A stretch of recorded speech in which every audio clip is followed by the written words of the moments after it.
राष्ट्रीय आंतरराष्ट्रीय स्तरावरच्या बातम्यांचा आढावा घेऊया।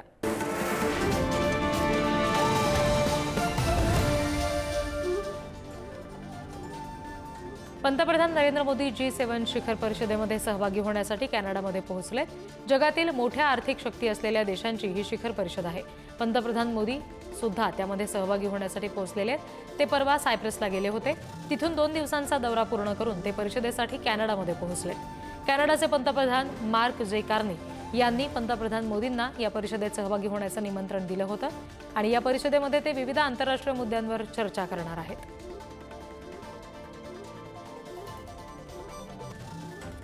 ग्रुप ऑफ 7च्या बैठकीला उपस्थित राहण्यासाठी कॅनडामध्ये गेलेले अमेरिकेचे अध्यक्ष डोनाल्ड ट्रम्प यांनी रशियाला गटात परतण्याबद्दल म्हटलंय। हा गट एकेकाळी G8 म्हणून ओळखला जात होता, परंतु रशियाला या गटातून बाहेर काढण्यात आलं।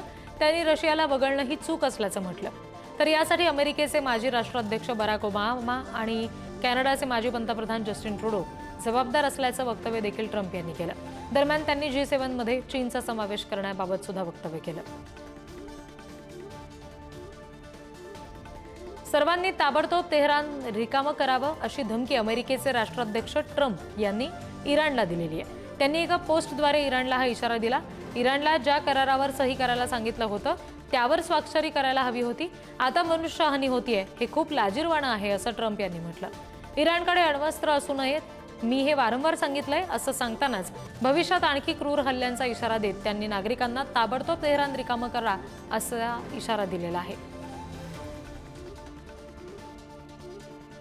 गेल्या काही दिवसात तांत्रिक बिघाड आणि सुरक्षेच्या कारणावरून बोईंग विमानांना इमर्जन्सी लँडिंग करावी लागते।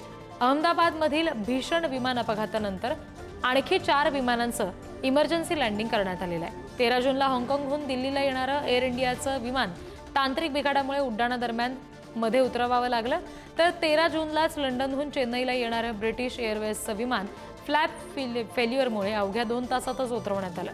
त्यानंतर फ्रँकफर्टहून हैदराबादला जाणारं विमान बॉम्बच्या धमकीमुळे जर्मनीला परत पाठवावं लागलं। इस्रायल आणि इराणमधील हल्ले सुरूच आहेत। दरम्यान इस्रायली पंतप्रधान बेंजामिन नेतन्याहू यांनी इराणच्या अणुकार्यक्रमाबाबत मोठं विधान केलं। इस्रायली हल्ल्यामुळेच इराणचा अणुकार्यक्रम बराच मागे पडला असं विधान नेतन्याहू यांनी केलं। तसंच इराणच्या 2/3 पेक्षा जास्त हवाई संरक्षण आणि क्षेपणास्त्र प्रणाली नष्ट केलेल्या आहेत। इराणचा आकाशाचा निम्म्याहून अधिक भाग ताब्यात घेतला। इराणच्या इस्लामिक रेव्होल्युशनरी गार्डच्या गुप्तचर प्रमुखांसह 3 उच्च अधिकाऱ्यांचा या हल्ल्यामध्ये मृत्यू झाल्याचा दावा सुद्धा इस्रायलकडून करण्यात आलाय। एअर इंडिया प्रवासी विमानाचे कॅप्टन सुमित सबरवाल यांचं पार्थिव आज मुंबईमध्ये आणण्यात आलं। अहमदाबादमध्ये दुर्घटनाग्रस्त झालेल्या विमानाचे ते कॅप्टन होते। हजारो तासांच्या उड्डाणाचा अनुभव असलेल्या सबरवाल यांचा हा अपघात अत्यंत दुर्दैवी आहे। मुंबईतील पवईमधल्या त्यांच्या निवासस्थानी त्यांचा मृतदेह आणला गेलाय।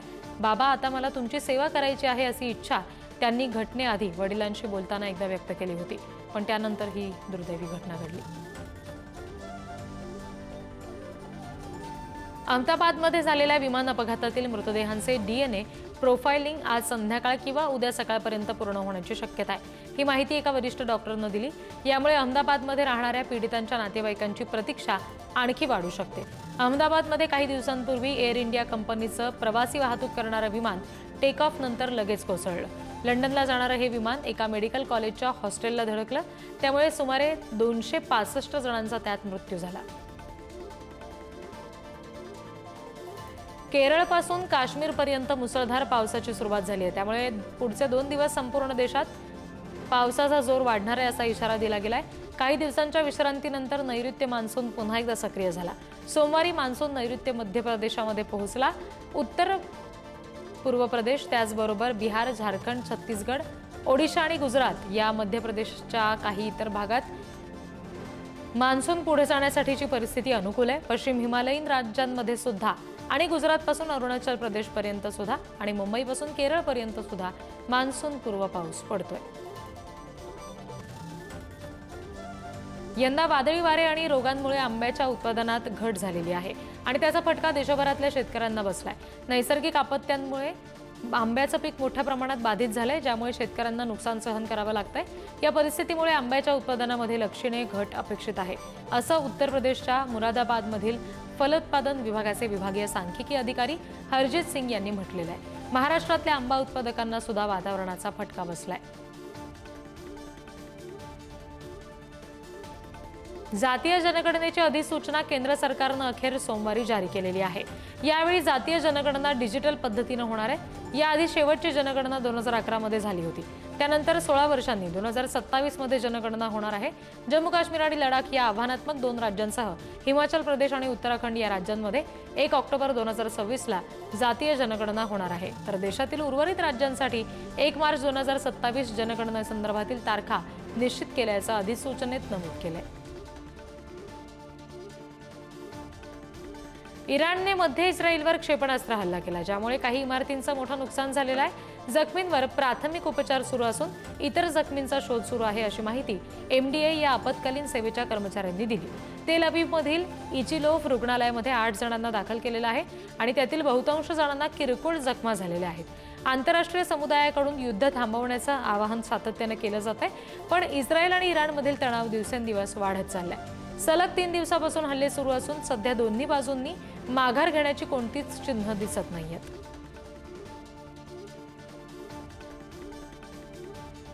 इस्रायलकडे इराणची राजधानी तेहरानवर हवाई नियंत्रण मिळवल्याचा दावा केला गेलेला आहे। इस्रायलने इराणमध्ये मोठ्या प्रमाणात बॉम्ब हल्ला केला आणि ज्यामुळे इराणची अनेक क्षेपणास्त्र नष्ट झाली। आता इस्रायली विमानं मोठ्या धोक्याशिवाय तेहरानवर हल्ले करू शकतात असं सांगितलं जात आहे आणि त्यानंतरही इराणने सुद्धा इस्रायलवर क्षेपणास्त्र हल्ले सुरू केले। या संघर्षामध्ये आतापर्यंत किमान 5 जणांचा मृत्यू झाला असून अनेक जण जखमी आहेत आणि हा संघर्ष वाढण्याची शक्यता आहे। त्यामुळे प्रादेशिक युद्धाचा धोका निर्माण झालाय। इराणनं तेल शुद्धीकरण केंद्रावर आणि काही गुप्तचर नेत्यांवर हल्ला केल्याचं सांगितलेलं आहे।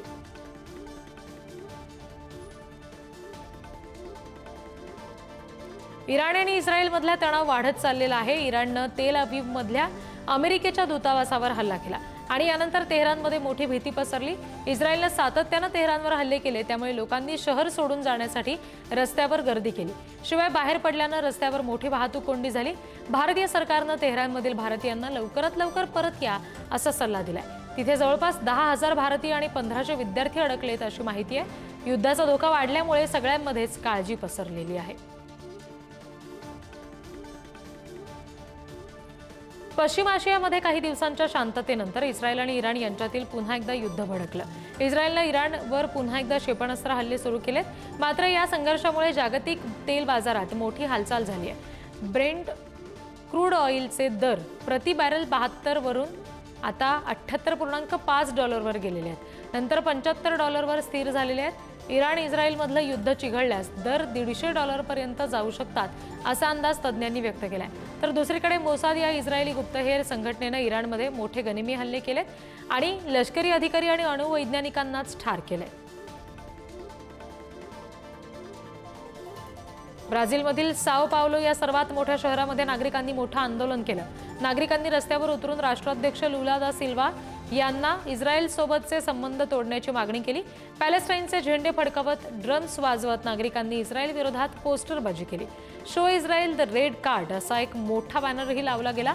या आंदोलनामध्ये थियागो अविला नावाचा एक कार्यकर्ता सुद्धा सहभागी झाला, ज्याला इस्रायलच्या सैन्यानं गाझा दिशेच्या मदत नेऊन जाताना अडवलेलं होतं आणि आता जॉयानियनचा पराभव करून पॅलेस्टाईन विरुद्धच्या नरसंहाराला थांबवण्याची वेळ आलेली आहे, असंही एकाने यामध्ये म्हटलं। मेक्सिको सिटीमध्ये पॅलेस्टाईनमधील गाझा युद्धग्रस्त लोकांना पाठिंबा दर्शवण्यासाठी निदर्शकांनी मोर्चा काढला। स्वातंत्र्यदूत स्मारकापासून ते मुख्य रस्त्यावर नागरिकांनी मोर्चा काढला आणि त्यांनी हिंसाचार थांबवण्याची आणि मेक्सिकन सरकारनं इस्रायली राजनैतिक संबंध तोडण्याची मागणी केली। अनेक निदर्शकांनी शांततेचं सुद्धा आवाहन केलेलं आहे। उद्योजिका रोसाल्बा हर्नांडेस यांनी सुद्धा याबाबत प्रतिक्रिया दिलेली आहे। जितके जास्त देश संघर्षात सामील होतात तितकीच जास्त शस्त्र स्वार्थीपणे तयार होतील आणि त्यानंतर संघर्ष सोडवणं कठीण होईल असं त्यांनी म्हटलेलं आहे। नेदरलँड्सच्या द हॅग शहरामध्ये गाझामधील इस्रायलच्या कारवायांमध्ये मोठा मोर्चा निघाला होता आणि या शांततापूर्ण मोर्चामध्ये 1 लाखापेक्षा अधिक लोक सहभागी झाले। मानवाधिकार संघटना आणि मदत संस्थांनी याचं आयोजन केलं होतं। गाझामध्ये 10 आठवड्यांपासून नाकेबंदी आहे आणि इस्रायलनं थोडी मदत करायला परवानगी दिलेली आहे, पण अजूनही परिस्थिती गंभीर आहे. अमेरिकेच्या एका नवीन मदत गटाला इस्रायलनं पाठिंबा दिला असला तरी रोज होणाऱ्या गोळीबारामुळे मदत पोहोचवणं कठीण झालंय. दरम्यान संयुक्त राष्ट्रांनी युद्धविराम, हमासमधील ओलिसांची सुटका आणि पॅलेस्टिनी जनतेसाठी अन्नधान्य पुरवण्यासाठीचा ठराव मंजूर केलाय. गाझामधील इस्रायली युद्धामुळे पॅलेस्टिनी जनतेला भयंकर आणि अकल्पनीय दुःख सहन करावं लागतंय, असं विधान संयुक्त राष्ट्रांचे मानवाधिकार प्रमुख फोल्कर टर्क यांनी केलेलं आहे. इस्रायल सरकार आणि हमासवर युद्ध थांबवण्यासाठी दबाव टाका असं आवाहन सुद्धा त्यांनी जागतिक नेत्यांना केलं. त्यांनी परिषदेदरम्यान इराण-इस्रायल संघर्ष, अमेरिकेच्या टॅरिफ धोरणांचा परिणाम आणि चीनमधल्या मानवाधिकार स्थितीबाबतचा सगळा अहवाल सादर केला. त्याबाबत चिंता व्यक्त केली. इस्रायली हल्ल्यांमध्ये आतापर्यंत 55,000पेक्षा अधिक पॅलेस्टिनी ठार झाल्याची माहिती सुद्धा त्यांनी दिली.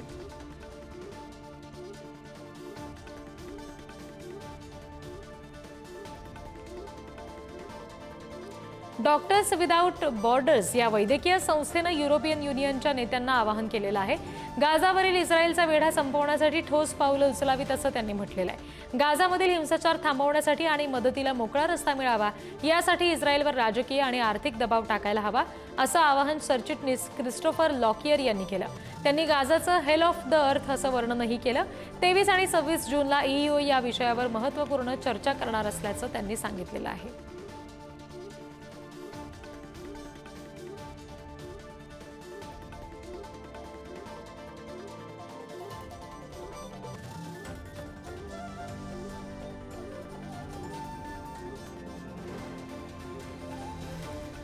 चीनने रेअर अर्थ खनिजांच्या निर्यातीवर कडक निर्बंध लादलेले आहेत आणि त्यामुळे भारतातील इलेक्ट्रिक वाहन उद्योग अडचणीत आलाय.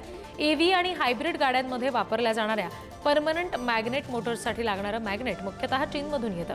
भारताची जवळपास 80% आयात चीनवर अवलंबून आहे. युक्रेनचे राष्ट्राध्यक्ष व्लादिमीर झेलेन्स्की यांनी पहिल्यांदाच ऑस्ट्रियाचा दौरा केला. 2022 मध्ये रशियाने युक्रेनवर हल्ला केला, त्यानंतर यंदा त्यांची पहिलीच भेट आहे. ऑस्ट्रियाचे राष्ट्राध्यक्ष अलेक्झांडर व्हॅन डर बेलेन यांनी व्हिएन्नामध्ये त्यांचं स्वागत केलं. झेलेन्स्की यांनी ऑस्ट्रियाचे चान्सलर क्रिश्चियन स्टॉकर यांचीही भेट घेतली. त्यांच्या पत्नी ओलेना आणि ऑस्ट्रियन राष्ट्राध्यक्षांच्या पत्नी डोरिस यांच्यामध्ये महिलांच्या शांतता प्रक्रियेतील भूमिकाबाबत चर्चा झाली. ऑस्ट्रिया 1995 पासून तटस्थ भूमिका घेत आलेला आहे आणि त्यामुळे तो रशियाशी संबंध कायम ठेवलेले आहेत. कोलंबियामध्ये हजारो लोकांनी मूक मोर्चा काढला. त्यांनी सिनेटर मिगेल उरिबे यांच्यावर करण्यात आलेल्या हल्ल्याचा तीव्र निषेध यामध्ये केला. उरिबे यांना एका राजकीय सभेदरम्यान गोळी लागली आणि ते गंभीर जखमी झाले. त्यांच्यावर सध्या रुग्णालयामध्ये उपचार सुरू आहेत. सेंट्रो डेमोक्रॅटिको या त्यांच्या पक्षातील अनेक नागरिकांना सुद्धा मोर्चामध्ये सहभाग नोंदवावा लागलेला आहे. बोगोटाच्या प्लाझा बोलिव्हवर नागरिकांनी मिगेल यांच्या पाठीशी कोलंबिया असल्याच्या घोषणा दिल्या. जवळपास 25,000 मोर्चात सहभागी झालेले सगळे लोक होते. दरम्यान या हल्ल्यामागे एक 15 वर्षाचा मुलगा असून त्याला लगेच अटक करा असं सुद्धा सांगितलं गेलं आणि घटनास्थळीच त्याला अटक झाली. अमेरिकेच्या मिनेसोटामध्ये एक धक्कादायक घटना घडली. व्हॅन्स बोएल्टर नावाच्या संशयितानं माजी डेमोक्रॅटिक हाऊस स्पीकर मेलिना हॉटमन आणि त्यांच्या पतीची घरी जाऊन हत्या केली. यानंतर त्यानं सिनेटर जॉन हॉफमन आणि त्यांच्या पत्नीवर सुद्धा हल्ला केला, ज्यामध्ये ते दोघं जखमी झालेत. पोलीस असल्याचा बनाव करत बोएल्टरनं हे हल्ले केले. अखेर 20 स्वॅट पथकं आणि 100 अधिकाऱ्यांच्या मदतीनं पोलिसांनी त्याला अटक केली. त्याच्यावर 2 हत्या आणि 2 हत्यांच्या प्रयत्नांचे आरोप करण्यात आले. या घटनेमुळे मिनेसोटामध्ये मोठी खळबळ माजलेली आहे. पोर्तुगालमधील लिस्बन शहरामध्ये जवळपास 300 लोकांनी पर्यटकांच्या वाढत्या संख्येविरोधात मोर्चा काढला. शहराच्या जुन्या आणि ऐतिहासिक भागातून ट्रम्प आणि टुकटुकमधून नागरिकांनी नारे दिले आणि यावेळी निदर्शकांनी तर पर्यटकांना थेट घरी जा असं सांगितलं. सेंट चर्चपासून न्यू हॉटेलपर्यंत मोर्चा काढण्यात आला आणि हे शहर आता फक्त पर्यटकांसाठीच राहिलेलं आहे. भाडं खूप वाढलंय आणि सेवा कमी झाल्यात, त्यामुळे स्थानिकांसाठी इथे राहणं अवघड झालंय आणि तिथल्या नागरिकांनी तसं स्पष्टपणे सांगितलंय. अशाच प्रकारची निदर्शनं मल्लोर्का, स्पेन, व्हेनिस आणि इटलीत सुद्धा झालेली आहेत. अमेरिकेतील साल्ट लेक सिटीमध्ये नो किंग्स निदर्शनादरम्यान मोठा गोंधळ झाला। एका व्यक्तीने निदर्शकांवर गोळीबार करण्याचा प्रयत्न केला आणि त्याला थांबवताना दुसराही जखमी झाला। या चकमकीदरम्यान 39 वर्षीय आर्थर फोलासा या पादचाऱ्याचा मृत्यू झाला। पोलिसांनी 24 वर्षीय आर्टुरो गाम्बोआ याला अटक केली। निदर्शनं ट्रम्प यांच्या विरोधातील अमेरिकेतील तब्बल 2000 ठिकाणी झाली। याच दिवशी वॉशिंग्टनमध्ये अमेरिकन सैन्याची मोठी परेडही झाली। 34 वर्षांनंतर इतक्या मोठ्या प्रमाणात टँक, विमानं, रोबोटिक कुत्रे या परेडमध्ये सहभागी झाले।